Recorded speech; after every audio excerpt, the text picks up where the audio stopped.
Jadi ini lagi masak apa nih? Saya mau masak salad tapi dicampur sama tahu. Salad tofu dengan minyak spesial. Minyak spesial. Minyak spesial. Yang spesial justru di minyaknya Oh nih ya. iya. Baik. Kan biasanya dressingnya itu yang spesial. Betul. Big Bangers, jangan heran kalau saat ini kita sedang dalam posisi masak-memasak. Tapi sebenarnya ini adalah sebuah cerita tentang penemuan.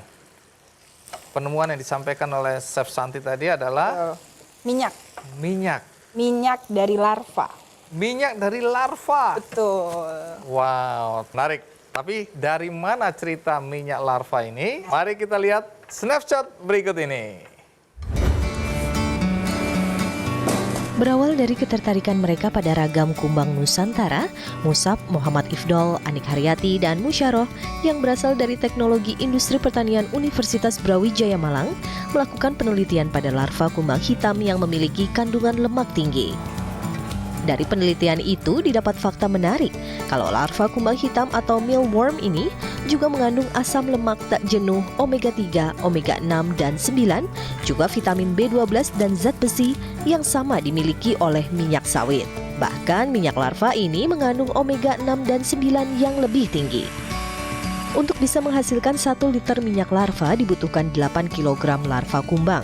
Untuk memperolehnya pun cukup mudah karena dapat diternakan sendiri, jadi tidak mengganggu populasinya di alam. Dari sisi produksi, minyak larva ini juga lebih unggul dari minyak sawit yang cenderung merusak lahan. Karena jika dibandingkan dengan 1 hektar lahan sawit yang hanya dapat menghasilkan 90 ton minyak goreng, dari luas lahan yang sama dapat dihasilkan 150 ton minyak goreng larva.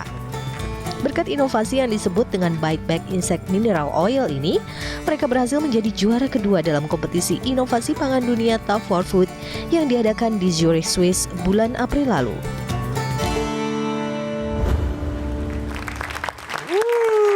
Jadi tadi cerita untuk bikin salad tahu tadi Ya, menggunakan minyak yang didapatkan dari larva. dari larva. Apa bedanya kalau menggunakan minyak goreng yang dihasilkan dari larva? Hampir mirip, sama seperti minyak biasa. Penggunaannya pun kalau untuk orang Indonesia kan kebanyakannya apa? Goreng telur, Iya. oseng tahu, Iya. tumis sayur, bikin belado, ya kan, sambalado, apa segala macem.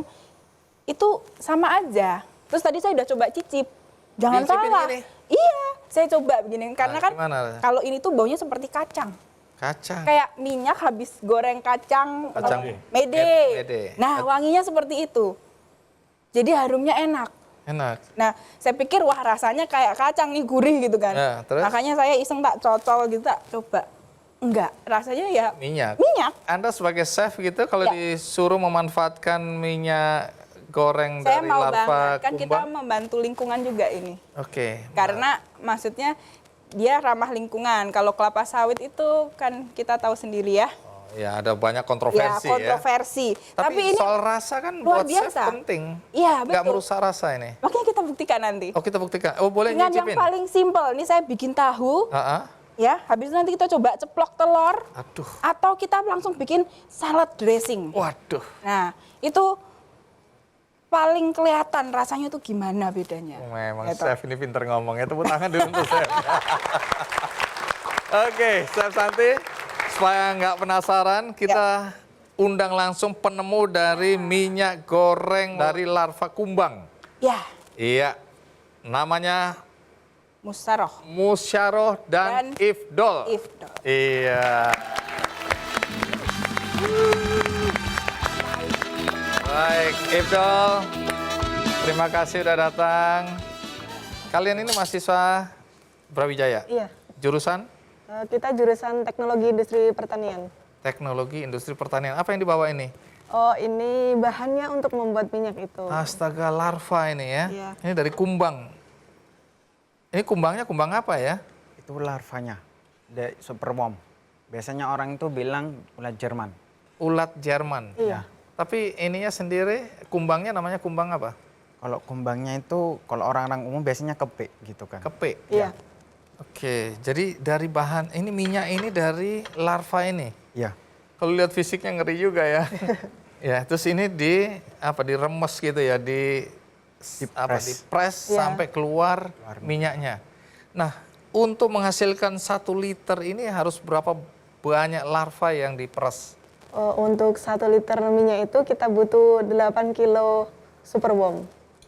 8 kilo menjadi 1 liter. Iya. Nah, coba cerita bagaimana sampai kemudian terpikirkan waktu itu bisa menemukan minyak goreng dari larva. Kita sebenarnya berempat. Satu Iya. tim itu berempat orang. Nah, salah satu anggota tim kita itu suka banget makan serangga. Kemudian Kayak ayam saya juga suka itu serangga itu. Iya, terus?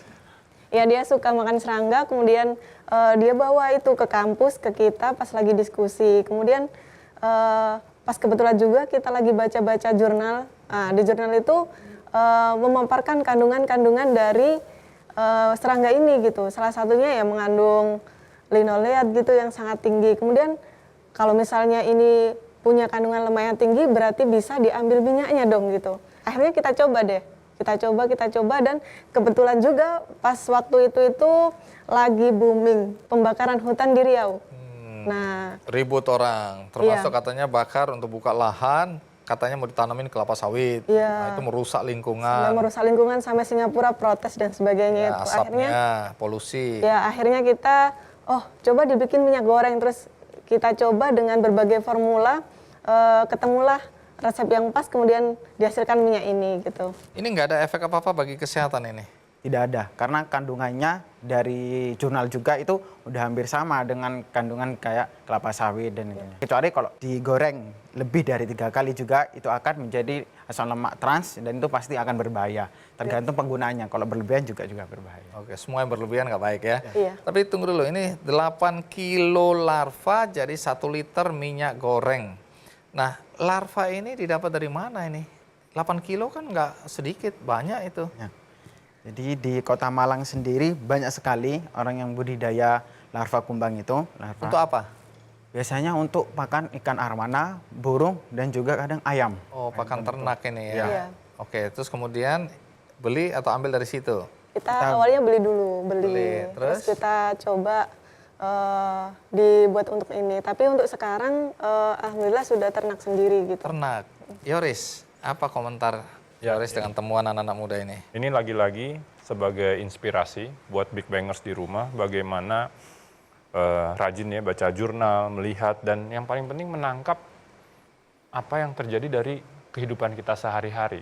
Temennya dia salah satunya senang makan serangga. Serangga, Ya kan? iya. Dan saya pernah di Jogja juga saya pernah ketemu. Di Hong ada- Kong, di mana-mana itu, di Makanya, Uzbekistan. iya kan, Saya Nak? pernah ditawari serangga-serangga dari mulai yang kecil sampai yang besar gitu. Nah dari situ sebenarnya kan bisa diolah. Jadi maksudnya sebenarnya kadang-kadang kreativitas itu lahir karena kita lebih sensitif dengan apa yang ada di sekeliling kita. Jadi bukan ngeliatin orang mungkin hanya nonton ini adalah inspirasinya. Tapi apa yang kita bikin tuh yang harus memang sesuai dengan apa yang kita. Dan bayangin Bang Andi, sebenarnya mungkin di banyak universitas ada 3.000 universitas, ada banyak sekali riset-riset yang sebenarnya sebagus mereka, hanya belum muncul ke permukaan. Daripada itu hanya masuk perpustakaan, kemudian nggak dibaca, nggak dimanfaatkan, kalian memanfaatkan itu ya, informasi tentang bahwa larva ini juga mengandung lemak dan bisa diproses menjadi minyak goreng. Sayang sekarang eranya sangat banyak informasi, sangat banyak jurnal-jurnal bisa dikembangkan dan bikin sesuatu yang benar-benar bermanfaat untuk kalau ini malah bukan hanya untuk orang banyak tapi juga untuk lingkungan ya. Ya dan ini udah pernah dites ke BPOM gitu-gitu? Kalau untuk ke BPOM masih belum, masih proses. Tapi untuk uji-uji kita sudah semua dan sudah standar SNI. Uji apa aja yang pernah dilakukan? Uji FFA itu udah di bawah 33%. Artinya apa? Di bawah itu udah bagus dari SNI-nya. Sama dengan kandungan mineralnya itu udah di bawah juga. Kan 1,5 kayak besinya 1, miligram itu sudah di bawah. Kalau lebih itu juga kurang bagus. Dan FFA-nya juga di bawah 3%, itu juga bagus. Ini lazim nggak diproduksi di negara-negara lain? Kalau di luar negeri sangat banyak gitu pemanfaatan serangga-serangga ini. Cuman kalau untuk minyak sendiri masih belum ada gitu. Jadi baru di Indonesia.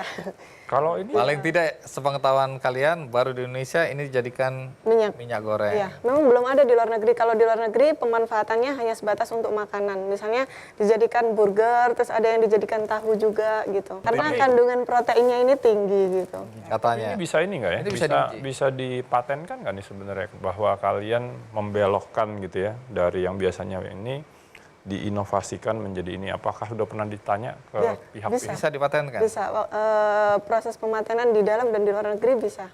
Oke, Sudah, tapi nggak boleh diungkapkan di sini ya, karena kalau Sudah diungkapkan dijalankan udah ya? nggak bisa Masih dipatenkan. proses. Oke, jadi prosesnya sudah menuju ke sana ya, Iya. paten ya. Iya. Kira-kira kalau dijadikan brand, mereknya apa nih ya? Apa ya? Larva bukan sembarang larva. Itu slogannya. Iya, larva oil gitu Larva kali ya. Kalau dibikin larva oil sepertinya masyarakat agak apa ya pikirannya Geli, gimana geli. gitu. Mungkin kita lebih menyebutnya apa ya? Mineral oil atau Oh, mineral ya. Tapi harus ada brand ya. Coba ada usul brand. Ya, yang pasti tadi sih kalau bisa memang benar setuju jangan pakai larva, tapi bikin sesuatu dan dari kata-kata aneh aja. Karena kalau kata-kata aneh itu lebih gampang dipatenkan mereknya. Sehingga ini bisa benar-benar secara teknik didapatkan, tapi juga secara nama bisa didapatkan Jual ya. juga. Ya. Tapi yang saya bayangkan ini kan pembunuhan massal ini. Katanya penyayang binatang. Kalau ada yang tanya, kenapa itu diternak kemudian diperas, dimatikan, kemudian jadi minyak ini, apa nggak kejam itu? Kan ini juga untuk memenuhi kebutuhan manusia juga ya. Kita entomofagi, kita pecinta serangga. Artinya kita juga memanfaatkan serangga itu untuk memenuhi kebutuhan-kebutuhan manusia gitu. Kan saat ini jumlah penduduk di Indonesia semakin meningkat dari tahun ke tahun. Ditambah lagi pembangunan di mana-mana juga banyak gitu. Lahan perkebunan makin menyempit. Nah, lahan perkebunan semakin menyempit. Nah, untuk peternakan ini kita cukup butuh satu ruangan. Kita bikin saja vertikal ke atas, itu bisa menghasilkan banyak sekali serangga. Kemudian produktivitasnya pun sangat cepat. Dalam 1 bulan itu kita bisa panen 3 kali. Oke, dengan modal 500 serangga tadi, bisa menghasilkan satu kotak 30 kilo per Sekali panen. berapa lama itu? 10 hari. Bisa, kalau awal kita sih dalam budidaya ini awalnya kita puasa 3 bulan, selama 3 bulan. Jadi ke bulan ke depan kita bisa panen selama 10 hari atau 15 hari. Nah, teman saya kemarin beli 500 kumbang, itu kemudian diternakan, nggak pernah menghasilkan larva. Ternyata dia cek semua laki-laki kumbangnya. Oh. Chef Santi, Iya. kok ikut nanya-nanya masak? Saya penasaran. Kita udah lapar nih. Iya, Kita coba bikin salah tahu aja ya. salah tahu. Nah, Oke. salah tahu. Big Bangers, itu tadi cerita mengenai anak-anak muda dari Brawijaya atau Universitas Brawijaya yang menemukan minyak goreng dari larva kumbang. Sesuatu yang tentu sangat inspiratif bagi kita semua. Sampai jumpa, terus lakukan hal-hal yang positif dalam hidup Anda. Do more, do good, Big Bang.